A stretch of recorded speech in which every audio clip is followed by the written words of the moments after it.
Isang magandang araw po. Ito po si Ma'am Eloisa ng Siniloan, Laguna. At ito naman po si Ate Christy, yung kapatid po ni Gigi, na siyang nagbibigay ng mga relief para po sa mga kabataan, para po sa ating mga kababayan.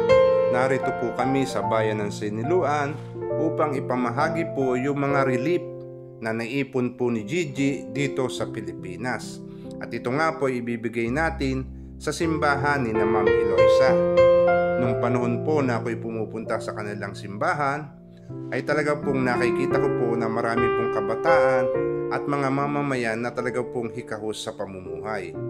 Kaya dito ko po naisipan na ipamahagi itong mga relief na bigay po ni Gigi Villegas. At ito naman po si Pastora. Ito po yung asawa ni Pastor. So ayan po, sila po ay namit po namin muli ngayon. At sa kanila nga po natin dadalhin yung pong mga relief na ito. Kita nyo naman po halos isang tricycle. Malaking bagay na po ito sa mga mamamayan ng bayan ng Siniloan, Laguna.